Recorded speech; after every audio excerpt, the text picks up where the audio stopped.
So, so the talk will be about this, frankly. If we start by defining what distribution is, really, in a nutshell, distribution is how do you get your product to people? It's simply that simple. And in another way, it's how you spread the message about you. Most companies die in obscurity, right? Nobody knows about them, and they simply die an insignificant death. So you really want to figure out a way, even if you build a very good product, to be heard in the market. And so, you know, the first myth people tend to have about building a product is the best product, if you think the best product wins. And that is simply not true. The maxim goes, you know, if you build it, they will come. And engineers in particular tend to make this mistake. People who, let's say, focus on the product too much because they're comfortable with the code, they're comfortable with the design part. It's just much easier because you're the master of your own domain in that sense. So it's easier to focus on the product and make the mistake of thinking, you know, if we make just the absolute best, people will, you know, fight to get to us. And then you have to remember, this is not only true for customers, but also for investors and even your future hires. These guys have no idea what you're building. And so how will you really attract them is the key question. Apple in the 90s almost went bankrupt, right? And honestly, they had the superior product, but they couldn't, you know, before when Steve Jobs was ousted out of Apple, they couldn't figure out a distribution model to be the distribution model of Microsoft, which had the lower product in a sense, but they had the distribution model really figured out very well. So really, if you think about it, a product needs two things. It's sort of, in an ideal scenario, you have a product that sells itself, but also you have a distribution model that goes with it. And so this is really the ideal scenario you want to aim for. Microsoft, you could argue, you know, back in the 90s had the model of inferior product that needs selling, but then you have a very good distribution model that comes with it, from the sales to how they do licensing to OEMs and so on, and put their product really out there with everyone. So figuring out these things is so important. And then really, even if you build so again, to dispel the myth in a sort of another way of thinking about it, product differentiation, even if you think you have one feature that is better than everyone else, people will still not come to you. iOS is probably, you know, I'm sort of biased. I think iOS is better than Android in many ways. But you know, if Apple were to say, you know, we have the best product, clearly people will come to us. That would not be enough, right? And in fact, you know, Android managed really in a very clever way to replicate the Microsoft model and go after the market that Apple wasn't looking for, and really figured out a way to dominate, and then eventually build out really good products to catch up with Android or with iOS, and maybe even exceed it at some point. So distribution matters a lot, but Apple has managed to build a monopoly because Apple has learned its lesson from the 90s, and they figured out a distribution model.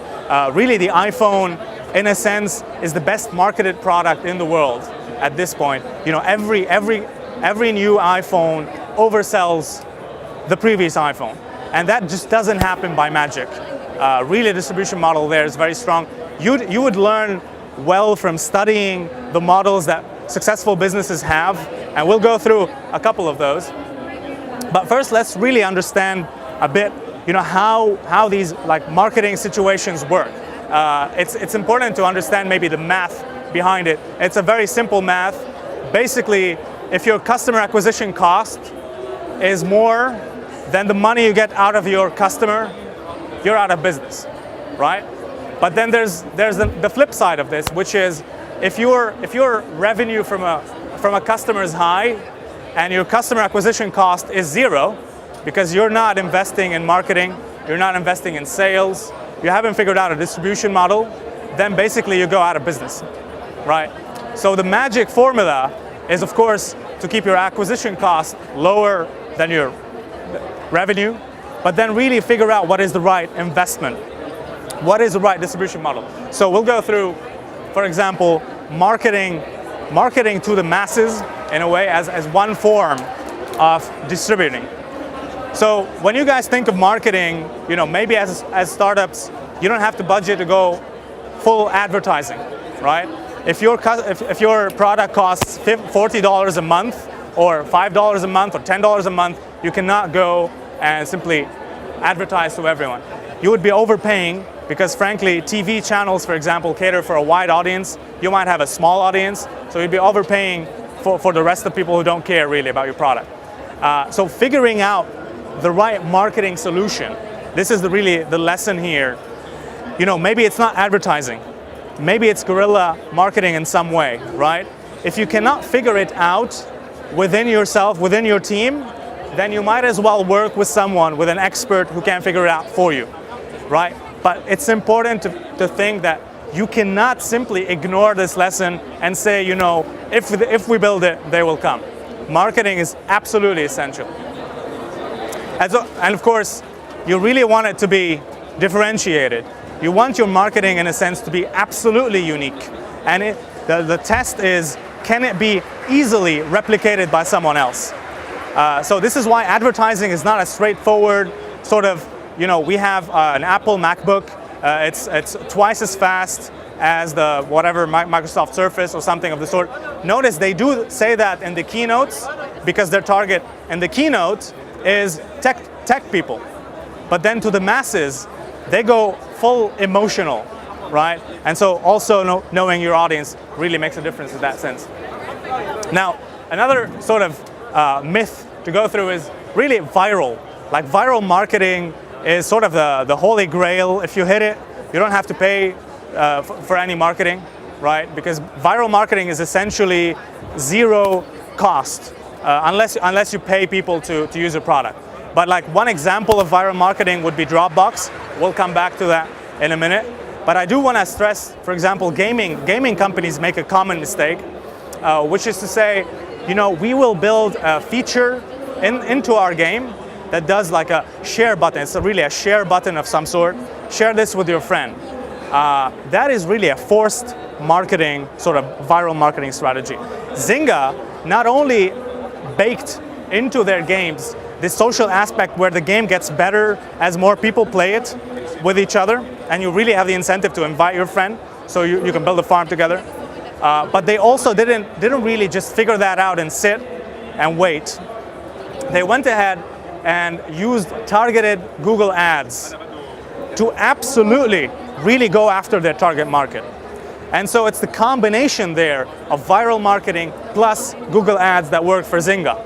Now that may not be the right lesson for you, but you need to figure out what is the secret sauce that makes your marketing absolutely work it, right?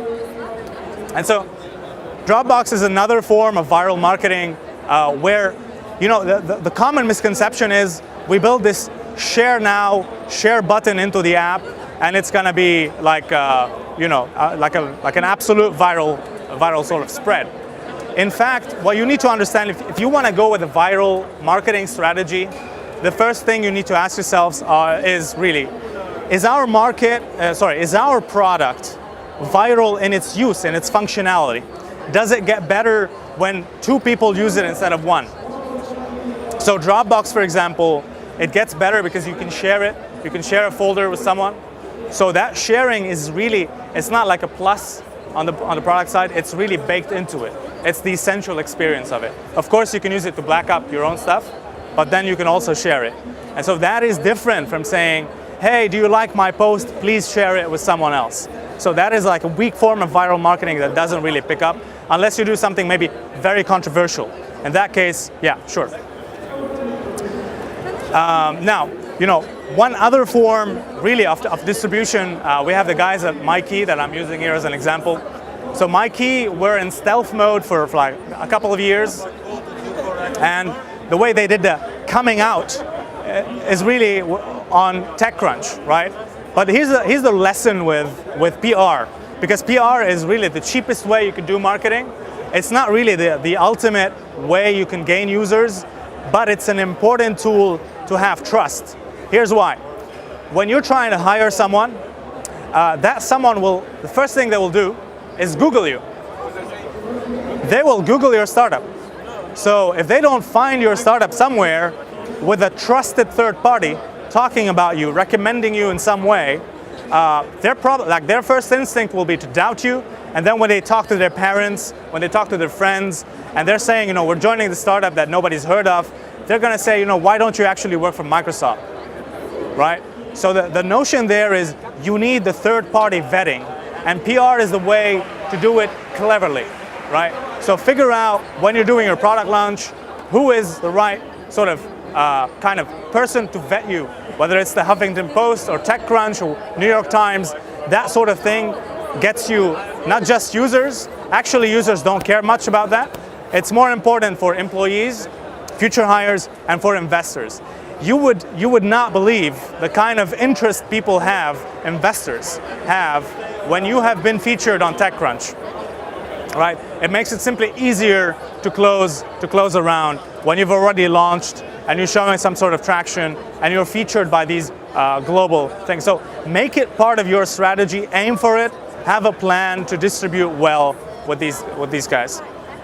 So finally, I just want to leave you with this closing thought, which is really most companies die in obscurity because they haven't figured out any distribution channels. They have exactly 0 distribution channels figured out.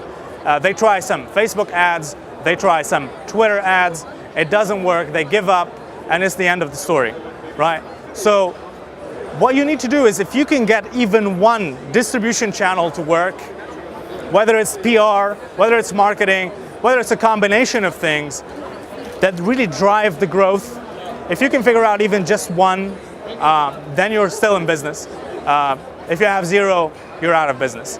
And so really think about that. It's not enough to have a good product. That's it.